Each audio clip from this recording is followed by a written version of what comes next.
Hello and welcome to the King Street Cinema podcast. It's November. Lots of new and interesting films on the way this month. Just going to talk about first the Halloween weekend, which has just been. I managed to make two of the films, The Lost Boys and Rocky Horror Picture Show. Two of the classic films, and I saw Hatching as well, which was really quite cool stuff. If you listen to the last month's podcast, you'll know a bit about each of those films, because we discussed them, some in depth, some not so in depth.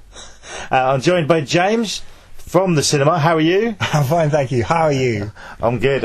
Fine. It's an early morning. 1st of November. It is like 9 o'clock in the morning, so yeah. early start for us. For me, anyway. And you worked last night with the showing of The Thing. I did, and yes, it was The Thing, and it was good.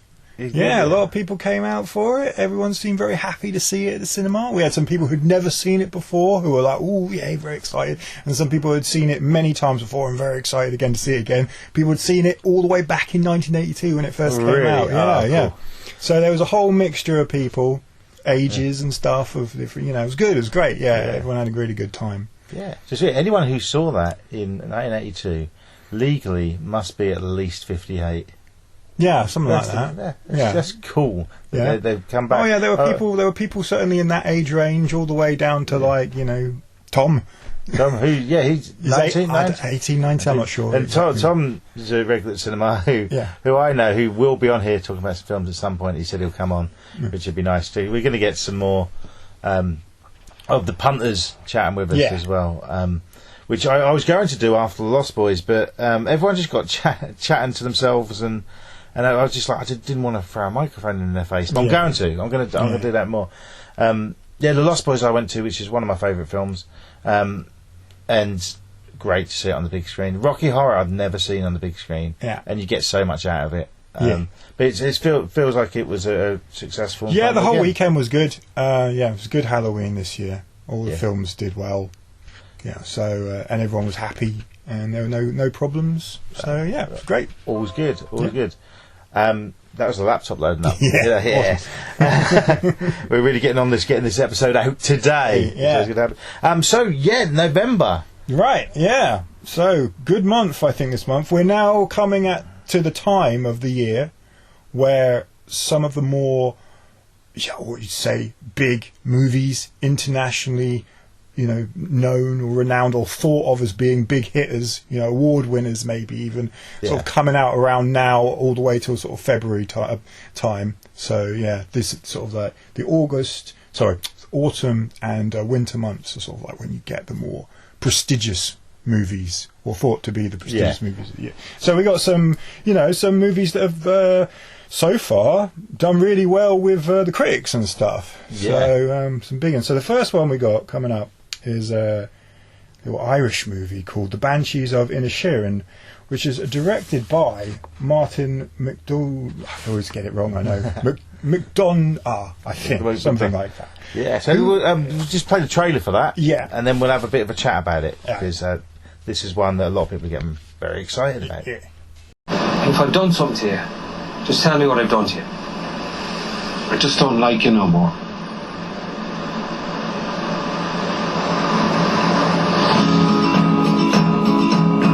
Have you been rowing? Have you been rowing? Have I been rowing? Well, you are rowing. It does look like we're rowing. You can't just stop being friends with a fella. He's done, Siobhan. But he's always been done. Maybe this whole thing's just been about getting you to stand up for yourself. How are you, fatty? Dancing with your dog, is it? What did you come here for? I just came to kick your door in and give you a slagging.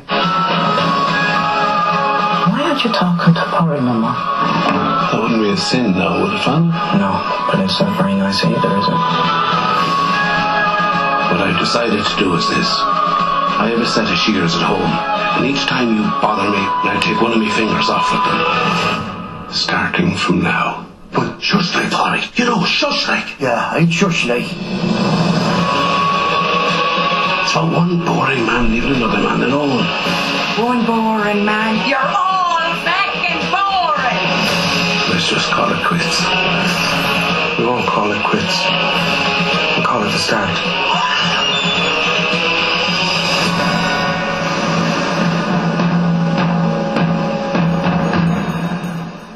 Hello again, we're back.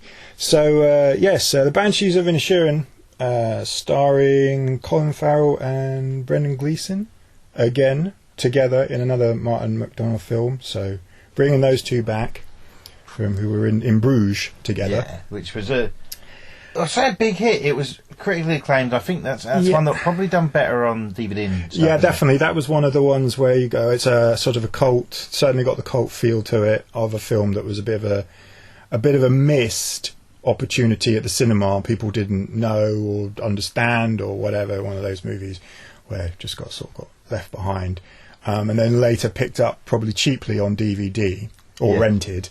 And loads of people were like, wow, this is actually a really good, dark comedy. Yeah. And that was probably one of the earlier sort of films that got Colin Farrell noticed. Certainly, yeah. Yeah.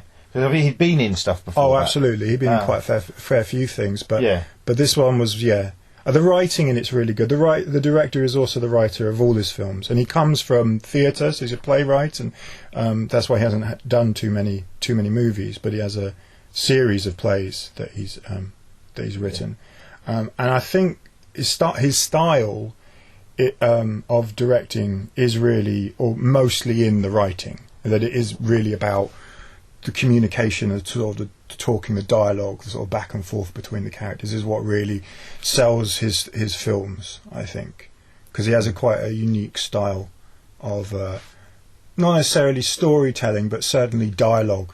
The way that people sort of interact with each other is, it's quite unusual, and it's very much of the theatre, I think. Well, with this one, obviously, I'm not going to give away any of the plot. But it feels, this is in a good way, very much like a play. There's not that many characters in it, and it's basically about the two. And but why it works so well as a film as well is that how it's shot in Ireland, and just some of it looks beautiful, yet some of it looks quite bleak. Yeah. It really gets the feeling of this really small community, which you could do on stage, but I think on film this just looks almost perfect for what it is. Yeah. And obviously you've got the music as well. So I'm not sure who done it, but it surprised me. It's the same composer as the Twilight films. Right. But it's really got that folky Irish theme, and one of the characters is a musician in it as well. Yeah. So like I say, it could work as a play, but I can see why he chose. Oh, sure. Chose this out of his writing to hit the big screen. I'd like to make, I suppose, just point there that I said made it sound like that visually he's got no style, which is not true. Oh, he does. He certainly does. But I think just the thing that really sells his storytelling and filmmaking so much is the dialogue specifically. But he all his films look great. They all look fantastic. I think I've enjoyed all. Yeah, this is his fourth film. He doesn't make they're generally quite sparse in the sense that it's a big period of time between movies before another one comes out. So this is his fourth film. The previous one was a huge success. Three Billboards Outside Ebbing, Missouri, which was Oscar winner. A huge movie, which I very much enjoyed. So really looking forward to people coming out to this one. Like I say, I think I said that from what I've read, everyone that's reviewed it pretty much is giving it full marks. Yeah. Everyone that I've heard that has seen it is generally said it's really good. I haven't really heard any complaints. I haven't heard any complaints. I've heard one person say it's the strangest film they've seen this year. Right. But this is someone who, it's not that it's a bad thing, but someone who kind of goes for the commercial films, but they did like it. But I think I would say that probably about all of his films, that people that I've seen in Bruges, I remember when I first saw that, I was really surprised by it because the marketing for it, that I did not see at the cinema, I saw it later on, and the marketing for it always to me looked, and why I put it off, was it was sort of sold as a silly British comedy gangster movie. Yeah. Which there are loads of, and they're generally not very good. Well, it reminded me when it came out of, you got that series of there was a lot of British ones and American in the 90s, what just looked like Tarantino rip-offs. That sort of thing. Had that, funny sort of, just violent movies, right? Yeah. You could think maybe like a Guy Ritchie type thing, right? That kind of thing. But when you watch it, when you sit down very early on, you realise, no, it's not that, right? It's not that. The style is completely different. And it's straight away, you notice it in the dialogue, in the writing. It's clearly, for me anyway, just clearly felt like this is a guy who's a playwright. This is a guy who writes for the stage. He wants people to be interacting, talking, having long conversations, and interesting and funny and witty conversations, and it not just going from a little bit of dialogue to big smash bang explosions and all of that kind of thing. It's darkly comedic, insightful, I think, and generally funny, and but also with a serious tone to it always. I mean, there's definitely a few themes in this movie that are very serious, but the way it's done, I find it really entertaining.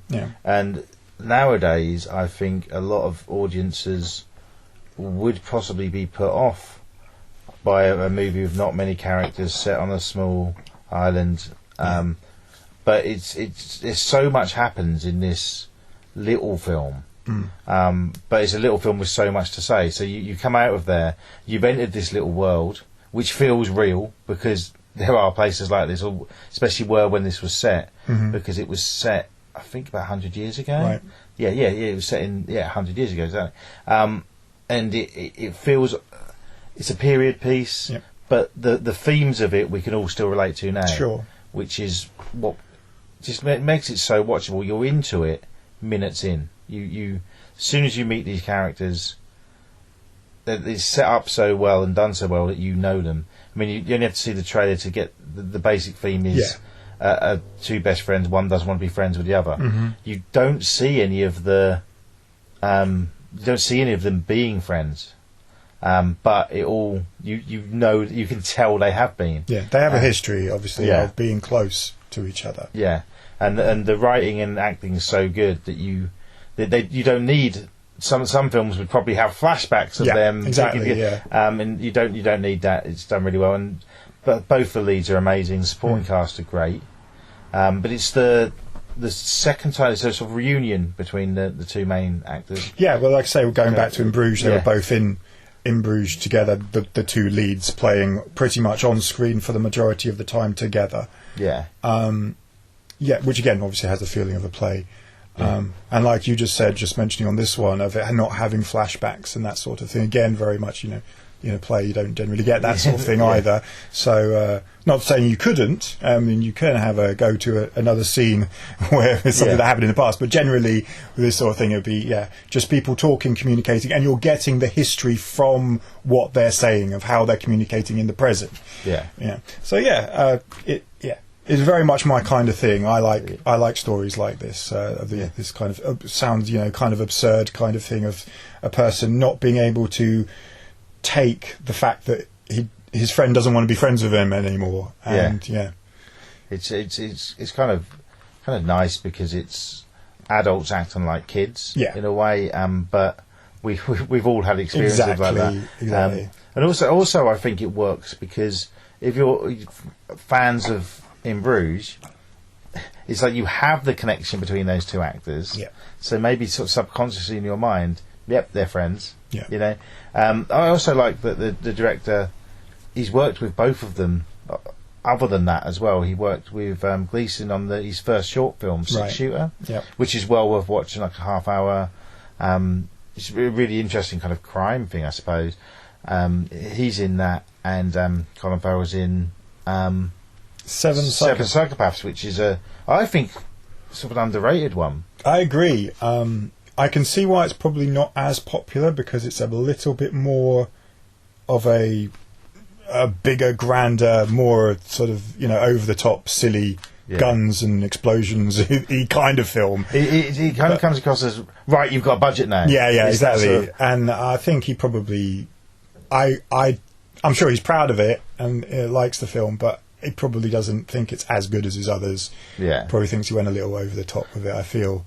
Yeah, that might be why there was such a long gap between that and Three Billboards as well. He's sort of rethinking. So I think Seven Psychopaths still done okay. I think so. I think it did. I mean, it's got big names in it. It's got real sort of like, draw people in, like Christopher Walken and Woody Harrelson. Yeah, it's a fun film as well. Yeah, I remember it being very fun and really enjoying certainly the Christopher Walken character as well, who again has lots of funny moments, but is also a very touching character and has a sort of a past which is quite heavy. But he's come to a sort of place in his life where he's almost like a philosopher, and he's very he says lots of funny, witty things basically. But he's a very dangerous man, and has a past of which is it's a good movie. It's a good movie. I mean, everybody from the title you get the idea that there's a lot of crazy people in the film. Yeah, and basically everyone in it is a bit mad, but at the same time all kind of funny, and charming. It's a good movie. It's a good movie. So this is the only one you're yet to see. Yes. And take it. By the sounds of it, you're looking forward to it. I am very much looking forward to it. I think it probably will be just from what I've seen of the trailer and or I know of his work. It probably will be one of my favourite films of the year. Probably just on that basis of what I know. So I'm very much looking forward to it. Thinking, but and it would be a real shame if it turned. But there's nothing that suggests to me that I won't like it. The only way is if you've got your expectations too high. Yeah. But I think you with something like this. I think you know what you're exactly. I know. It's not like it's loads of people talking about something that I have no idea about, and everyone's saying it's great, and you've got to check it out. It's very much. I very much know where I am with this. Yeah. So yeah. So when are you showing this? Right. So it will be from the 4th to the 10th. 4th to the 10th. Yes. Yeah. Sorry. Yeah. So this one, I have seen it, and I'd recommend this to anybody. If you're a fan of any of the cast or the director's work, you'll love it. If you've seen the trailer and you think, "What's that?" It just because the trailer, it definitely, even though it's something you can relate to, I don't think I've seen a film like it. Right. And it's one of those that I can't relate to anyone who wouldn't like this, but I think it might be a little too strange to people, but they'll definitely get something out of it, and you'll remember it, and you'll be talking about it. Yes, and it's one of those films. So basically, I would recommend it to anybody, but I think some people get a lot more of it out than others. It's an experience, and it's kind of it's dark yet nice at the same time. I hate the word nice, but I do know what you mean, and that very much resonates with his other work. So. Yeah. Cool. Right. Well, we'll play the trailer for the next film we're going to talk about, and then we'll be back. Yeah. I've been doing some research into finding King Richard's grave. The evil hunchback. It's a bit harsh. As mad as it sounds, I want to dig for Richard. Are you serious? Where are you going? To have an adventure? Boys, your mother's just found Richard III. Showing from the 11th to the 17th of November. That's The Lost King. One that I saw the trailer for and just straight away was like, yeah, I want to see that. Fairly recent events to be in a movie, I feel, because it happened less than a decade ago, didn't it? It's got to be, right? Yeah. Something like, I mean, I can't remember, but definitely in the last 10 years. Yeah. And it's the collaboration of I forget the director's name. Stephen Ferris is the director. He's done a lot of stuff, loads of British movies and a lot of British television. Yeah, and some American stuff, I think, as well. No, certainly, because he directed High Fidelity, which I remember liking loads when I was a teenager. Yeah, that was an interesting one because that was based on Nick Hornby. Yeah, Nick Hornby book set in Britain. Yeah, but they took it to America.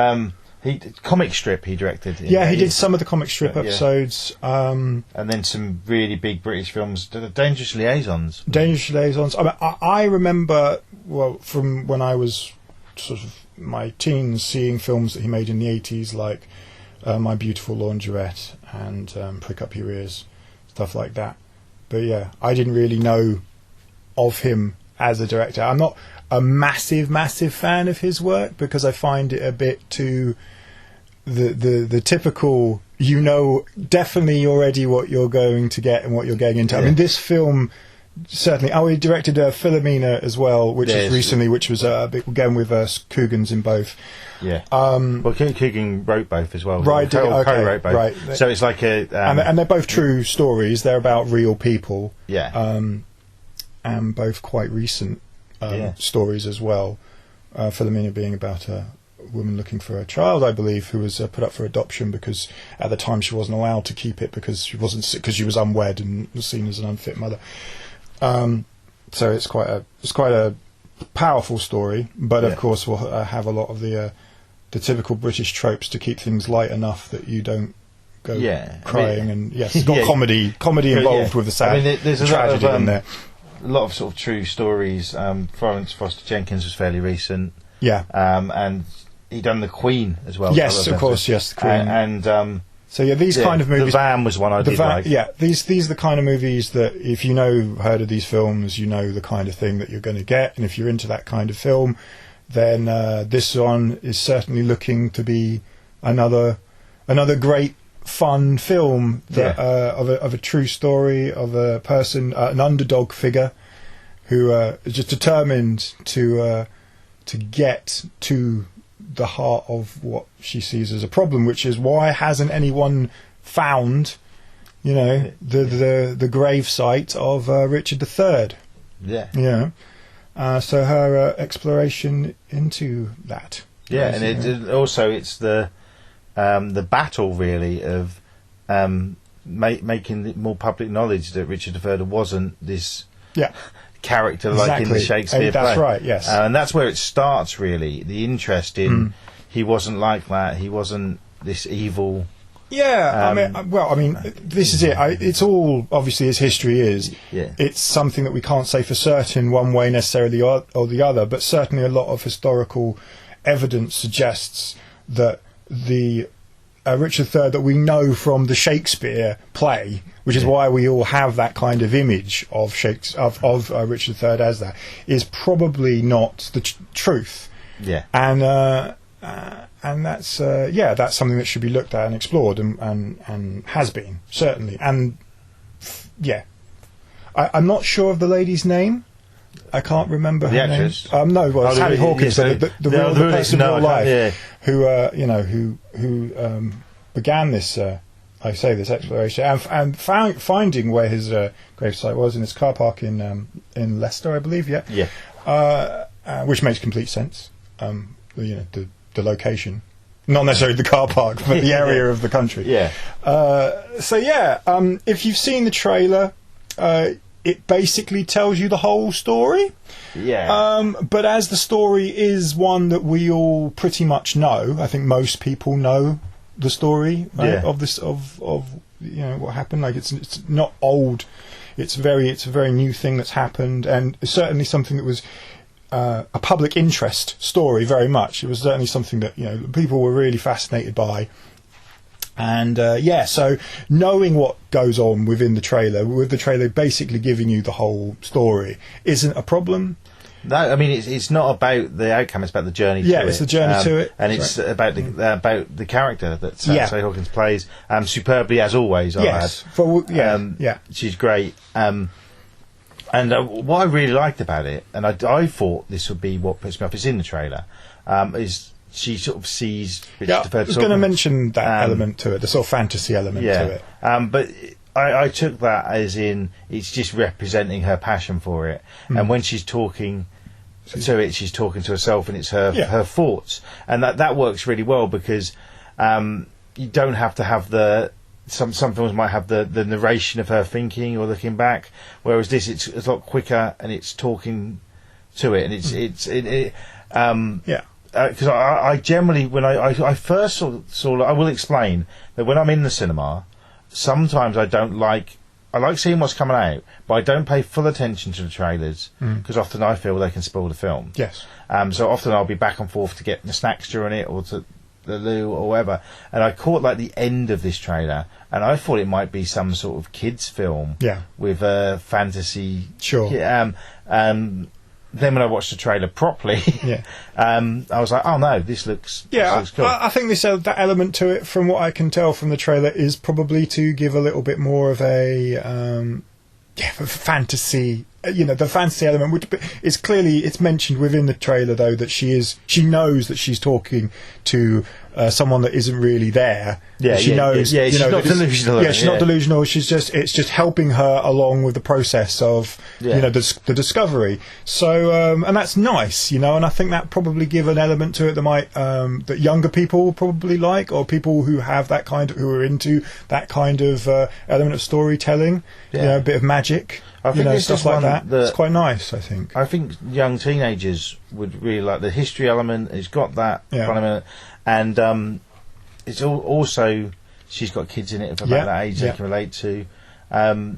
It's one of those films that it's not for me. It's not a 5-star movie, but it's one that you sit back, you're totally taken with it, passes the time. Yeah, it feels a lot shorter than it was, and just kind of, it's just interesting. And you and I left the film wanting to research with a true story. If I leave wanting to research what the real people look like and what actually happened, because usually films are quite different. They certainly are. And that's, as soon as I left this, I was walking home with the Google, And I am a big fan of Steve Coogan. Yeah, me too. I feel bad for him that it's almost like he has shaken the Partridge thing, the Alan Partridge character now, but I think he's still always going to be connected with it. Well, he keeps bringing him back. He does, but he brings it back well, I think. So I'm not. Yeah. I don't get bored with him. No, me neither. But I think with this, he's in it. As well as co-writing it, but his character, there's a few funny lines there here and there, but he's like right, this is a project I really like, I'm here, but I'm going to step back and let you can tell that in the trailer. And I think he's an actor who in years to come will be a lot more appreciated than he is now, I think. Well, I agree with that, but I think he is by a lot of people. Oh, but yeah, I mean, appreciate for much more than just Partridge, or even for his comedy. Necessarily. I mean, he's like you get cult films. He's like a cult actor. And I mean, he's a big part in this movie, and it's just another collaboration, like we mentioned with the previous film. And for me, being an Englishman who's been to Leicester a few times, it's quite nice to see. And I've recognised some of the places in it. Mark Addy's in it as well. Oh right. Who I haven't seen anything for a while. He probably has been working, but he's one of those good British films that it's the sort of film I could sit with my parents and watch. Which is nice. So that's the kind of thing. That, when I was saying about British, it's a very British film. For those kind of feel good movies that you walk away from you were happy to see it. You weren't blown away. It's not amazing, but it was good. It was solid, and you could it's a thing that you can just sit back, relax, watch it. You know what's going to happen, and comfortable film. And it's good. It doesn't go too cheesy either, where a lot of these films could. Often when I watch a film like this, I think it could be. Imagine if, say, Disney got their hands on it. Which could happen, and it would be. I don't know. Katy Perry would play she's acted, I believe, in the Smurfs. Something like that, or maybe they'd have got Emily Blunt instead. Maybe. Yes, I mean, Sally Hawkins as well is. I mean, I always joke going, it's Paddington's mum. But when you look at her body of work over the last decade or so, it's pretty good. She's a real versatile actress. Indeed.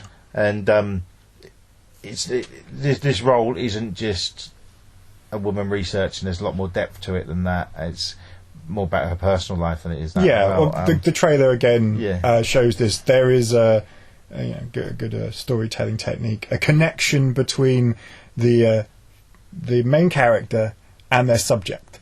So there's clearly Richard III is an outsider, and she is also an outsider. That's showing, we said, from the 11th. Yes, to the 17th. Yes. And another one I'd really recommend. Yeah, absolutely. And I haven't seen all the films you're showing, obviously, because I'm going to go on. Thanks. Yeah.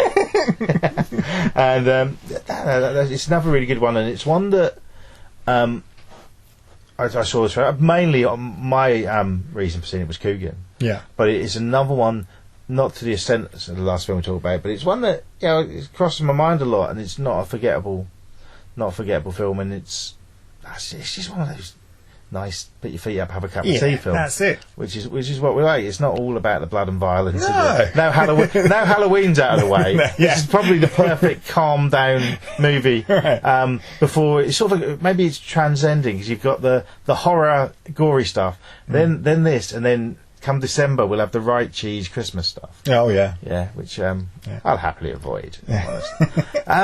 Right, should we chat about the there's another film coming. Should we show the trailer again? Yeah. Or sorry, show the trailer. Play the trailer. Play a little clip, Trailer, this point, trailer or clip. Depends what I can get my hands on. It's like, we don't know podcast for my ACM's Vault of Colt, and I'm like, here's the trailer, and it was like a 10-second ad of terrible quality. So hopefully we'll do better than that for this.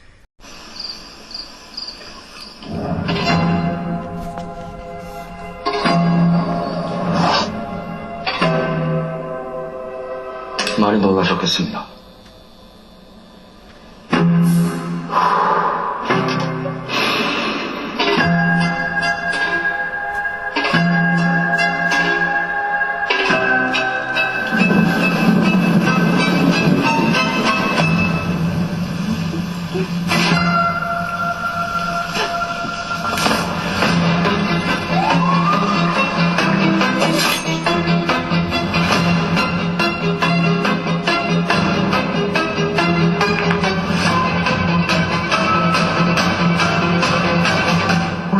그렇게 말하지 말아요. 우리는 무슨 일?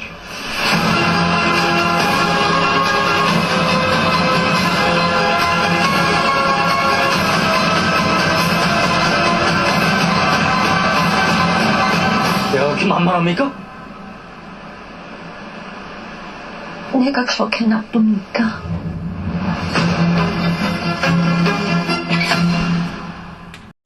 The muchly anticipated decision to leave. Indeed, yes. Director Park Chang-wook, who's a South Korean movie. He's a big name in South Korea, one of the biggest, I'd say, of his generation, and probably thought of in international cinema as being one of the auteurs of his time. So he's made films like Old Boy and The Handmaiden, which was a huge international success.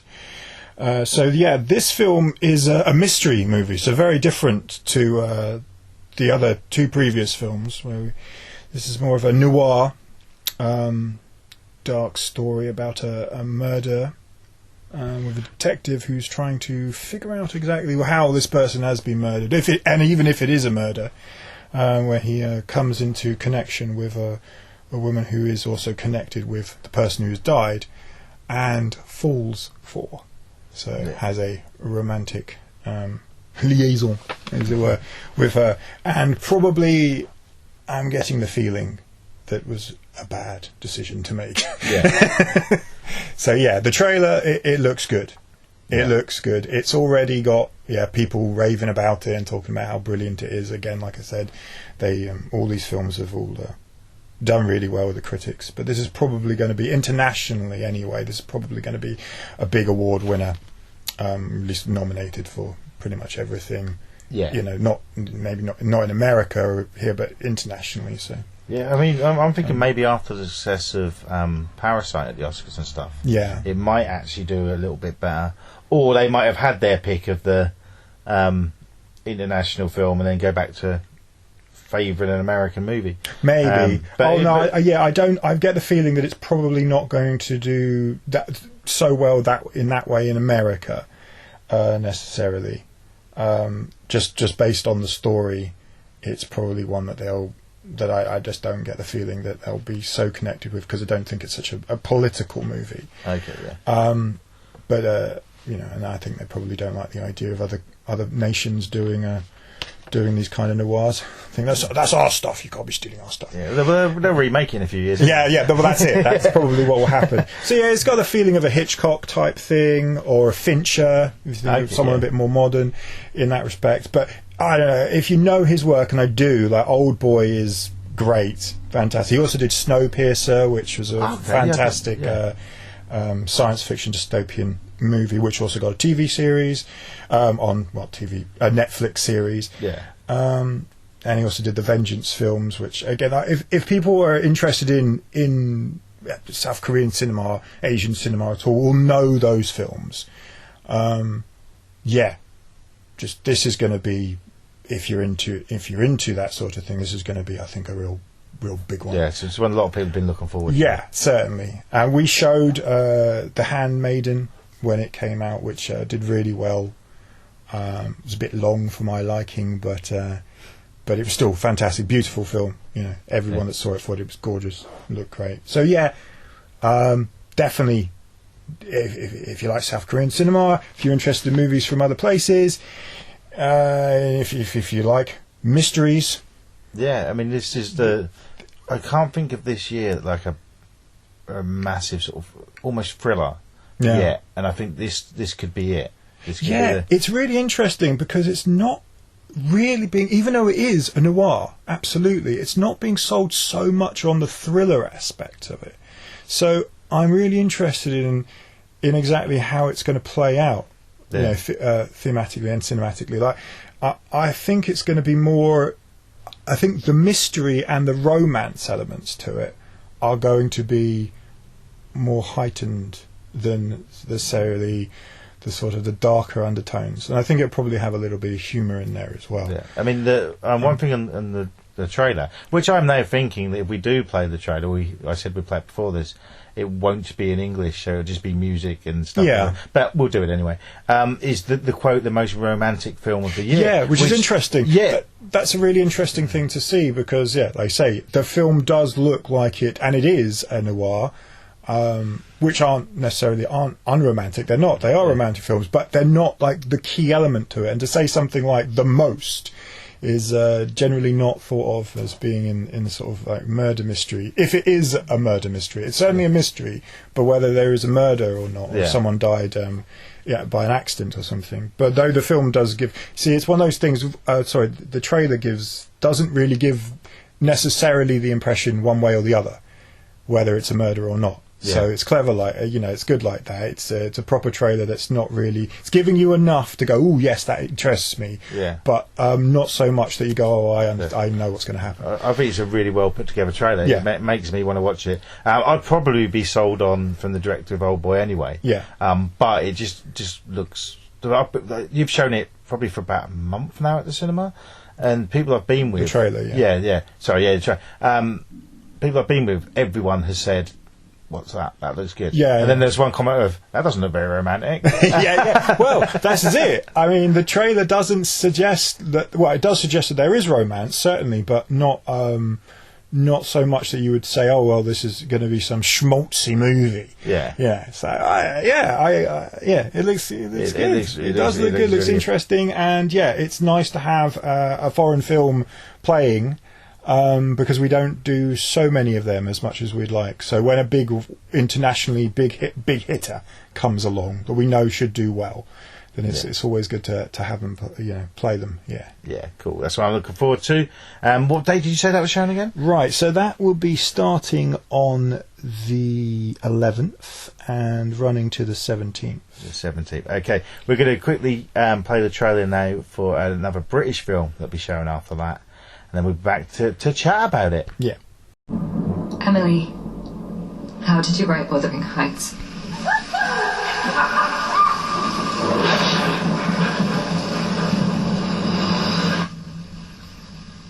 Shall we begin? Miss Emily Bronte. You're off to become a wonderful teacher. You know, I don't like to meet new people. What do you want to do? Do you think I could be a writer? I have lots of stories. Mr. Layton will be tutoring you in French. He's speaks with such poetry. Anyone can speak. What I want to know is, can he actually do? Do what? You're supposed to be an artist. So be an artist. What is that? I wrote it. Freedom in thought! Freedom in thought! Come on! Freedom in thought! Freedom in thought! I've often struggled to understand you. Your poetry. Do not bring shame on this house, Emily. Did you write these? It's an ugly book. There's something ungodly in your writing. I feel it when we're together. You know they call you the strange one. Everyone's strange if you look at them for long enough.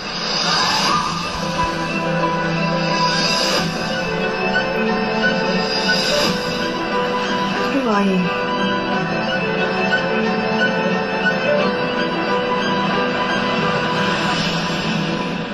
You wait to see.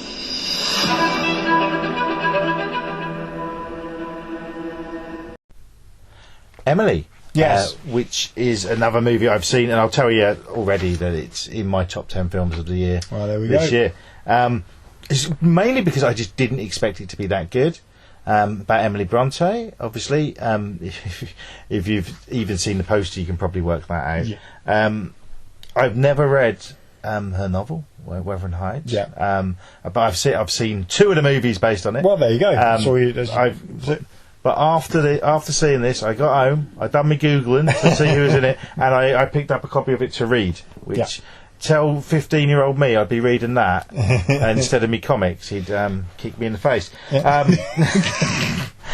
it's I actually went to see a musical about the Bronte sisters, a rock musical, right, a few years ago in London. I think it was called Wasted, and that sort of made me a bit more interested. I'm going to work like this. I was forced to read Jane Eyre in school, right, which might have put me off a bit because it's like at that age. Mm-hmm. But this movie, another one that looks great, the sort of British countryside, the way it's shot, it's got that gothy look as well, which fits well with her writing. The casting, I think, is great. It's Emma Mackey, is that her name? It is Emma Mackey, and I think one of her first roles, certainly her first leading role in a movie. It is. She was in this year's Death on the Nile. Yes. Really good in that. Yeah. All the way through it, though, there's two or three actresses who kind of look similar to me. Right. And I was like, she looks like, what's the name who plays, to me anyway, Harley Quinn. Right. You know the actress? Margot Kidder. Margot Kidder, is it? I always get her name confused with the woman who's Lois Lane.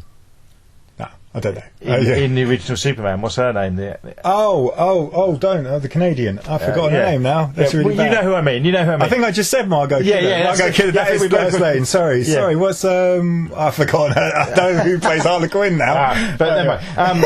And then there's Weaving, who was in her surname's Weaving, who was in Ready or Not, and one of the daughters in the Bill and Ted. I just get the actresses confused, and I probably shouldn't. All right, I don't know, but okay. Death on the Nile. I was like, and then at the end, I was like, oh yeah, it's her. Well, the credits, and she's in the Netflix series Sex Education, which is a series I'd seen her in, because I haven't seen Death on the Nile, but I have seen some episodes of Sex Education. Yeah, which is a series I didn't think I'd like, and I actually quite enjoyed. I haven't finished it, right. But I'm all about the movies, so I'm like, Margot Robbie is her name. Margot Robbie. That's it. We got there. Or Robbie. I don't know if it's Robbie or Robbie. Film experts here. But no, her first sort of leading role. And she's great. She's on the screen for pretty much most of the film. Yes. I didn't realise it's directed by Frances O'Connor. It's her first film. Yeah, an actress who you probably don't recognise the name of, but would recognise her face. She's in quite a lot. I know her from the movie Bedazzled. I remember in Bedazzled. AI, I remember her from. I have never seen. Yeah, you should see that. That's good. Mansfield Park, and also she was in, which kind of fits with this, I suppose, a bit. There was a movie version of Importance of Being Earnest. I remember being in that. Very well directed film. I thought it just looked great. It flowed well. Another one is 2 hours 10, which I suppose for biopics about an average length. Yeah. It didn't feel it. It literally felt about an hour. Yeah. And it's just what you'd think about her life, you know. Does it have a bit of a TV feel to it though? I don't think so. Right. I don't think, because I often find a worry about that with these kind of things, these sort of period. Well, the films. thing is, this is probably a difficult thing for me to judge, because when I think of period things feeling like TV, I probably haven't watched a period drama since I caught clips of Pride and Prejudice in the 90s. Right. So to me, it doesn't feel like it. But the standard of TV adaptations has probably gone up. Yeah, I would have thought. Yes, it certainly has. But it certainly felt. It didn't look cheap, which is how I would think TV does. But I should probably watch an episode of Modern Doctor Who. I'd be blown away. But it felt. I mean, I know the actress is from, or actor, sorry, is from TV, but already she's got that star quality of carried the film well. I didn't recognise too many of the faces. I recognised faces, but not names. Yes. But the actor who played her brother was great. Right. I don't know. I said before this we could probably talk a bit more about it because it's someone's life story, but I don't know what people know about the life stories. So basically, the relationship between her sister Charlotte, who wrote the more famous writer or the more prolific writer, her brother who had trouble with drink and stuff, and a sexual relationship with a man. How much of this was true or not, I don't know, and doesn't really matter, I suppose, because I feel she's become a bit of a legend type, almost like a Robin Hood type, right? Because we don't know that much about her. No. But what we do know, I think people have elaborated on. Sure. The fact I saw a musical about her. Yeah. I'm not saying people thought she burst into song, but a lot of that was ideas of what she could have been like. Yeah. The trailer sells her as a rebel type character, a sort of a woman living a life that she's not supposed to be living. Yeah. She's doing things that she shouldn't be doing, that are upsetting her family. Yeah. So this kind of attitude. It's definitely aimed at I'd say it's aimed at the teen market. Yeah. But whether teenagers would be interested in going to see something like this, I think they would. I think, not to sound sexist, I think girls would. Yeah. But it is the sort of film I certainly enjoyed being a 40-year-old man who has been aware of this novel his whole life, and it's very famous. It's very famous. You know, not culturally and from a media standpoint. I mean, we have a very famous pop song called "Wuthering Heights." Yeah, that's true. By Kate Bush. Yeah, so if you do watch Stranger Things, go and see this, because that sort of regenerated Kate Bush's career. And Cliff Richard as Heathcliff, I remember. Well, as a kid. Heathcliff on the moors. You know, this kind of this imagery is very well known in sort of just media in general, whether it's the literacy or literary even or films, or and not even just here in Britain, and internationally known. Yeah. This. And one of the clever things about it, I think, is that they've made her life story feel like her novel. Yeah, I think that's very deliberate. And it's been, but that's kind of cool. And the reception for the film, looking at the reviews and stuff, it's got like 85 on Rotten Tomatoes, which is good. Yeah.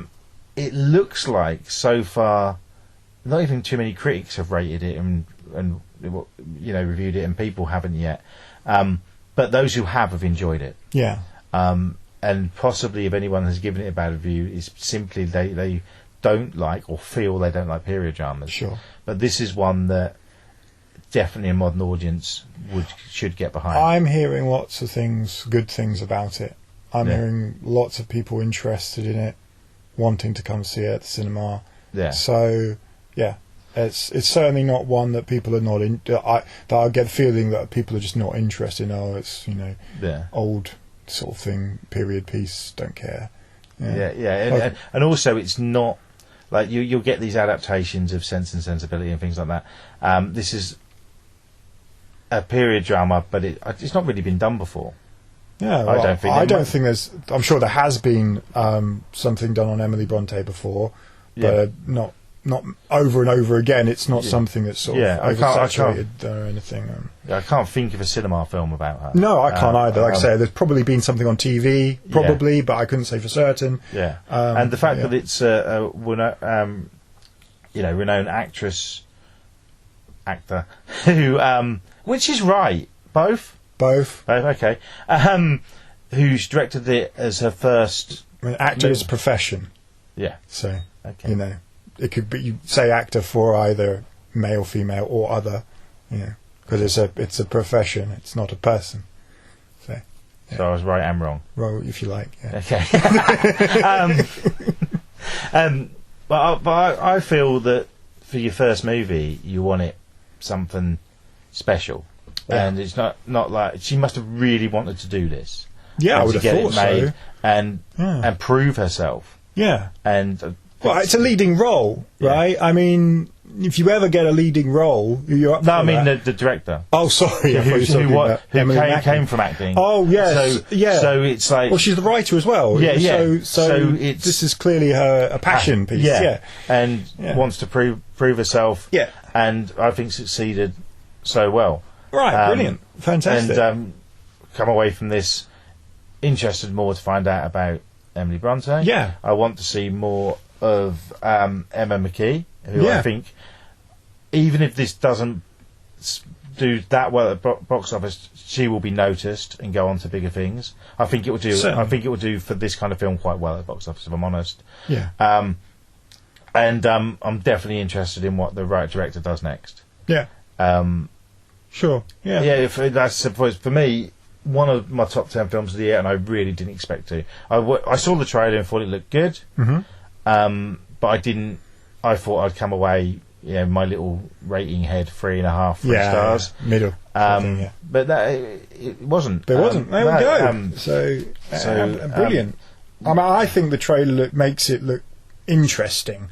I think it makes the story of this woman who is not known, like you say, not known very well, and probably should be known more.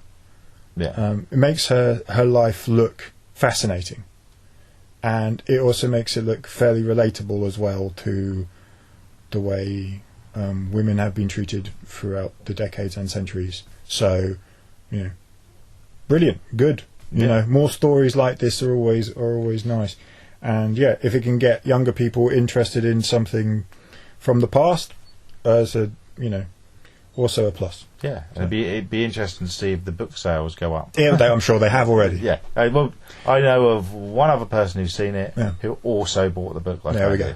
Yeah. But I bought the hardback version. So well done. Yes, thank you. I'm very, very proud of myself.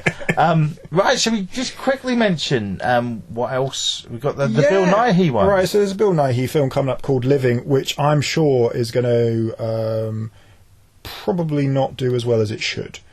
Just on the basis that I think this is going to be Bill Nighy's, big movie. The movie that is going to be his career-defining film.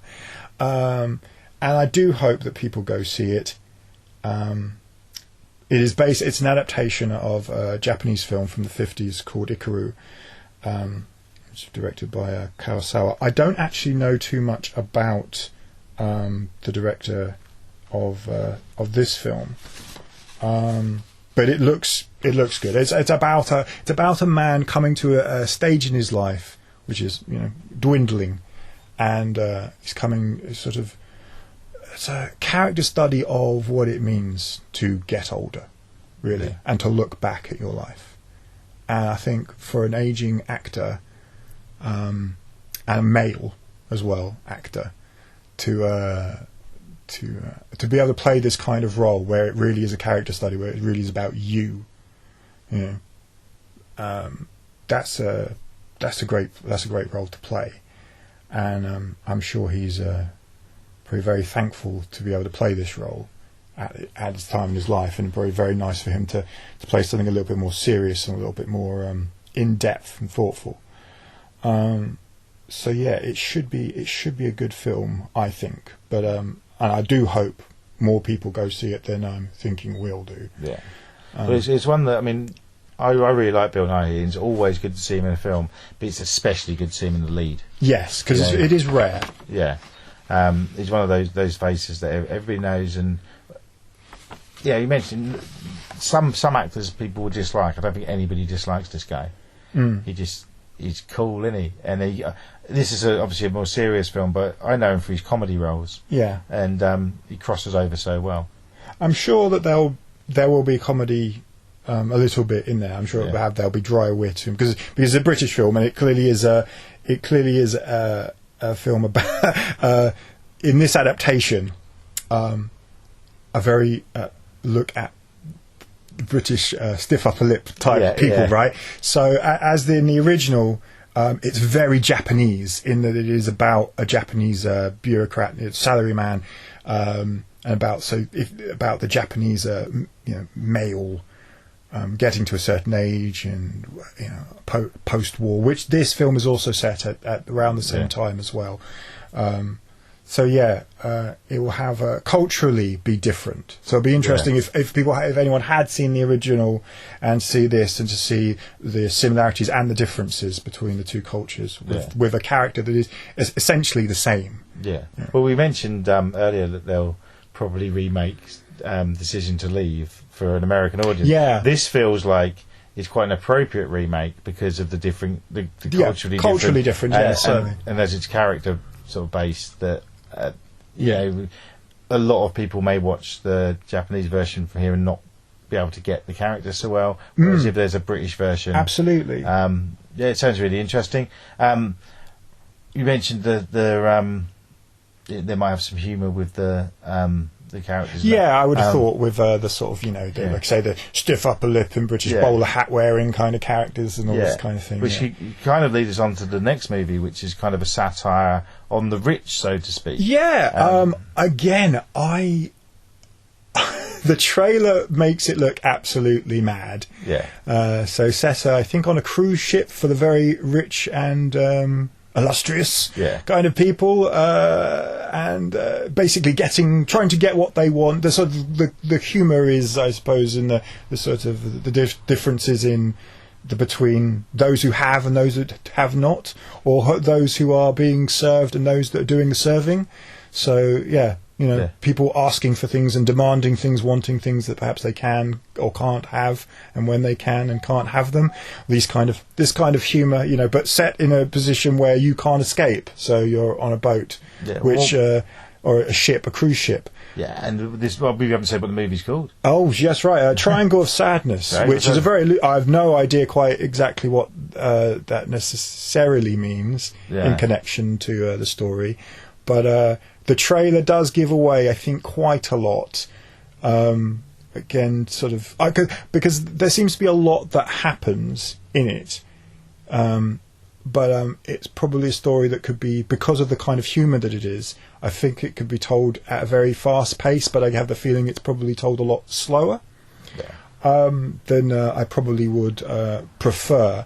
But it does look like it's got it has very good actors in it, and looks like it should be quite funny, but also perhaps a little bit gross as well. So maybe, if you're not necessarily into that kind of thing, but it does look fun. It does look like it will be I think it will be a movie that perhaps doesn't do as well around all the places, all the cinema that it plays. It probably won't do as big as perhaps people would like. But it also could be one of those ones that's remembered in the future. It certainly looks different. It certainly looks different indeed. And it's I don't know the director's name. I'm going to completely butcher because he's Swedish. So Ruben Östlund, maybe, who also directed a film called The Square, which we showed, I think, about 3 or 4 years ago, which had a similar sort of thing. I think that was about, I'm going to completely, because it was quite long ago and I can't really remember too well, but I think it was about fashion, and I think again similar to do with people of elite classes, class, and that being the humour, and that, I remember that being quite dark. This one does, the trailer for this one, for Triangle of Sadness, sort of doesn't sell it perhaps necessarily as as dark, but I still think they probably in the trailer made it look a little bit lighter than it probably is. Yeah, I mean, there's a few chuckles in the trailer for me. Absolutely, yeah. So another one I'm looking forward to. When's that coming out? Right, so that I believe is in the last week of the month. Yes, so we'll be playing on the 27th till the 1st of December. Yeah. We should probably wrap things up. There's a lot more showing as well, so pick up one of the flyers, go to the website. Yeah. I don't know if you noticed, I deliberately left my mobile phone on so you could hear it beeping during that. Yeah. Just to emphasise to remember to turn your mobile and cell phones off while in the cinema. Well, indeed. That's definitely why I've done that. Yeah. But thank you very much for joining me again. You're welcome. Hopefully next month we'll do we'll talk about a couple of the films that will be on in December. But I'm hoping to do a sort of King Street review of the year, your favourite films. Right. See if I can speak to some more of the staff as well, and then what you're looking forward to next year, or that we know of, because I can't think of much what's coming out next year yet. No, off the top of my head, I can't either. Apart from Babylon, that's the only one I can think of. It's got loads of people in it. It's got the actress in that we couldn't get the name of. Margot Robbie. And Brad Pitt. And loads of other people directed by the guy who did La La Land. So it's going to be a massive Hollywood movie. So that should be a cool one. Yeah. So thanks very much, and I'll be seeing you soon. You will for the first film of the month. I'll be there. Cheers. Thank you. Bye.